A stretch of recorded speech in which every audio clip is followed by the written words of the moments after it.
cap since last week was a bye week, but nonetheless a very good bye week. People always ask, was a bye week a good thing? Is it a bad thing? Is it, does it come at the right time? Does it come at a good time or bad time? The reality is you don't ever know. You just got to kind of plan for it. And I think that's what we did at the beginning of the year. Say, hey, this is how we're going to plan for it. That way you kind of take out the emotions of based on what your season is. Now, there's obviously you've got to be able to adapt and adjust for some situations, but we stuck to our plan pretty much to practice on Tuesday, Wednesday, Thursday, go pretty good, but also give the young guys a lot of opportunities and a lot of reps. So I think that worked well. We gave them off, kind of the whole weekend, and it's not like you heal up. It's not like a bad ankle, Garrett Campbell's ankle or something is going to heal up just because you were off for 2.5, 3 days. But the ability to kind of get away a little bit, kind of refresh your mind, your spirit a little bit, to come back in here on a Sunday night with a great attitude, go back out there and practice a little bit different on Monday, and to be able to attack this thing going forward. You can't put too much. You put 2 weeks into just Temple, by Wednesday they're bored. So you got to really, as coaches, you got to do a good job of making sure that you're balanced in what you're doing. You're not overdoing something, putting too much thought into different things, adding a whole bunch of different things. Because you could go out there after a week off and maybe a loss of a little bit of rhythm and now be not like you were before. So I think hopefully we did a great job. That was our plan. We got to get ourselves back into the track of our routines, to how we practice on Tuesday and Wednesday, so we can come out on Saturday and play the way we've been playing. Questions? Did you do some sort of self-scouting during the bye week, and if so, what areas did you kind of hone in on that you want to really improve on coming out? We do that every bye. You try to do that on that Sunday after games.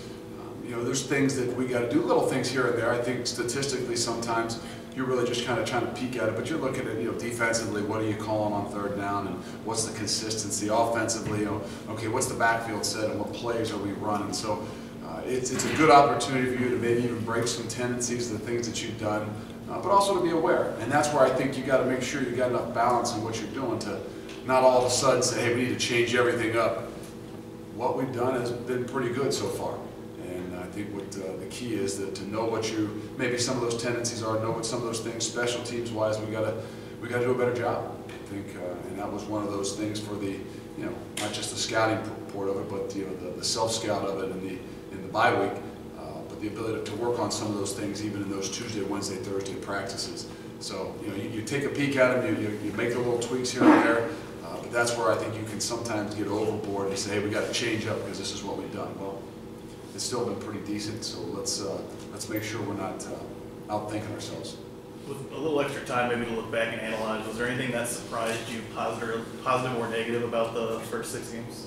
No, I don't think there's anything surprisingly. I think that when you look back, and you want to be able to have balance, and that's offensively and defensively, whether that's running the football and throwing the football on offense, whether that's pressuring and playing a little bit more base on defense. So I don't know that there's something that jumps right out at you and say, hey, we did a great job at this. Again, it's 6 games in.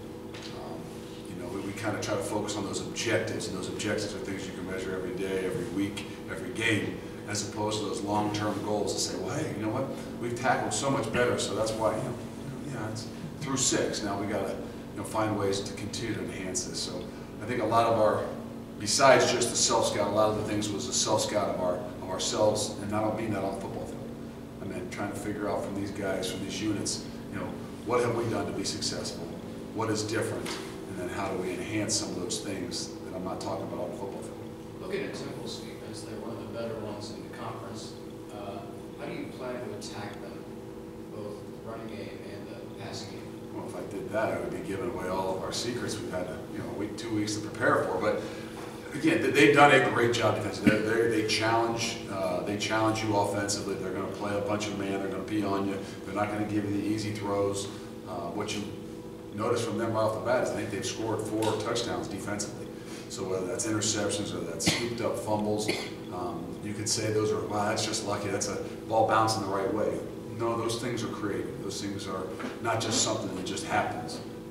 So whether they've been physical, they've been aggressive in what they've done, they've also been opportunistic. And when they've had the opportunity, because they do play hard and they do run to the football, when that ball's on the ground, they've made the plays and they turn them in points. So scored a non-offensive touchdown in every game except for last week against Navy. So that's a big concern. What about the other side of the ball? What do you see there? Well, offensively, they're still going to be a run-first kind of team. And I'm not saying, well, does that mean they just run the football? No, they take shots. They do a good job there. Because I think the difference between the first 2 games to the last 5 games has done a great job of managing the game. I think done a great job on third down.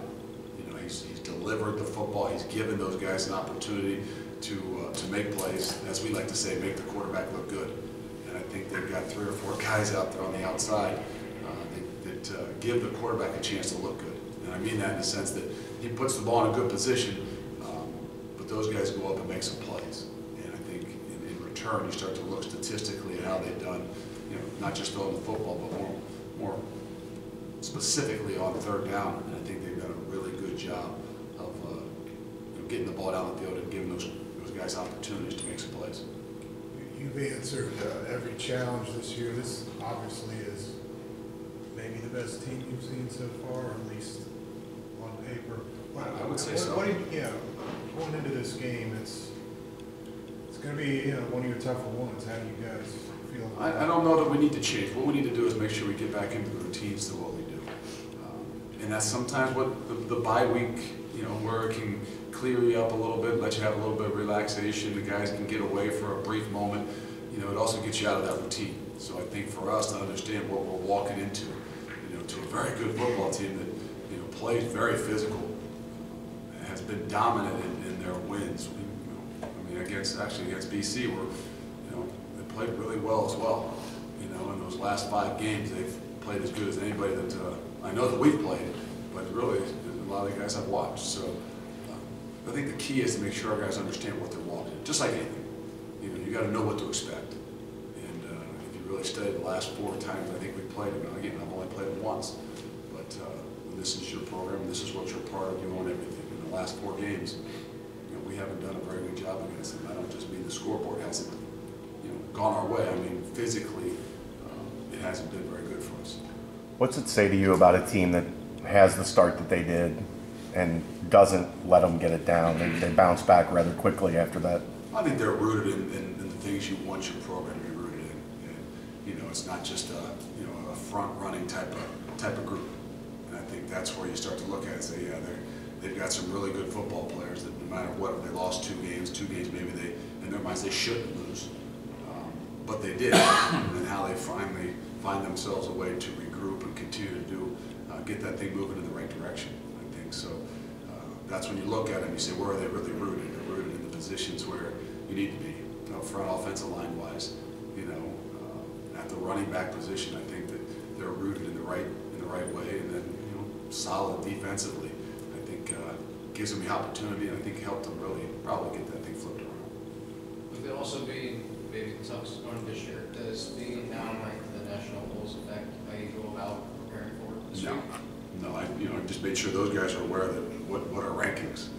They're great. I mean, we use them in you know, recruiting and a lot of those types of things, but the reality is you're still an underdog. So what does that tell you? You know, so just focus in on the things that we got to do, the things that we can control. Understand that this is going to be a battle. This is going to be our toughest test yet. Have you talked to the team about now they are in the national polls? Yeah, we don't you know, we don't ignore it.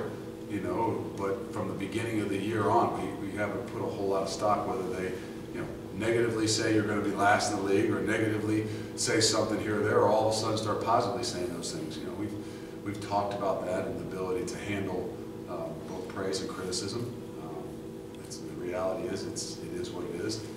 We got to continue to focus ourselves on the things that we need to do and the things we can control. Other coaches have often mentioned this being the second year for these players in your system and with your coaching staff. Aside from obviously having more time, why is that second year so significant for the players? I mean, again, it's the second year. I don't know that means it's a whole lot different than the third year. I think the reality is it's not the first. And I mean, the first is you have to go through some adversity, you know, and you hope that I've been in a situation where things have, you know, transferred over and been a completely different leadership style and went 12-0. Now, it wasn't as pretty as the outside would see. There was a heck of a lot of adversity and a heck of a lot of growth, you know. And for us, there was a heck of a lot of adversity, and a lot of that adversity was on Saturdays.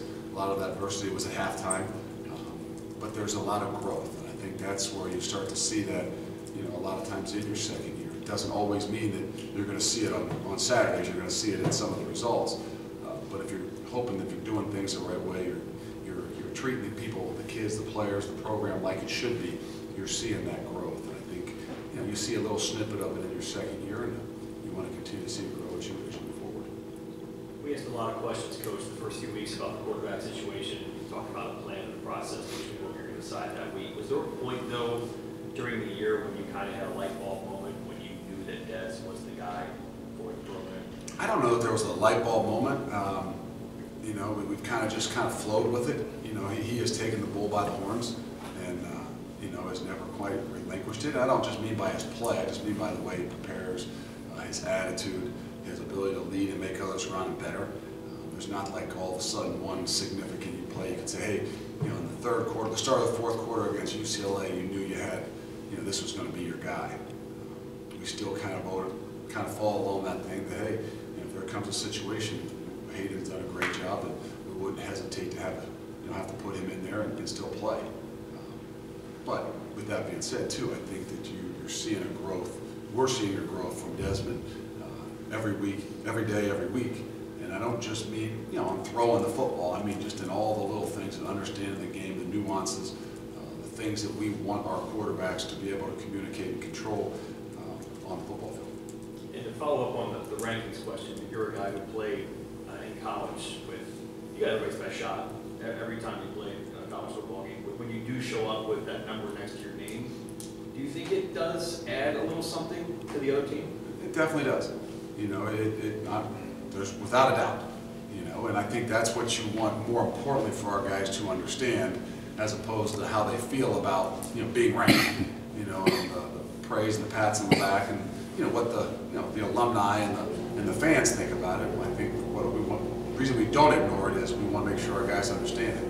That does put a bit more of a bullseye on your back. You know, being 6-0, whether you're ranked whatever, still talked about as undefeated teams. You know, it makes it that much more important for the other team as well. So that's different for us. You know, in the year and a half that we've been here. Good. All right. Thanks.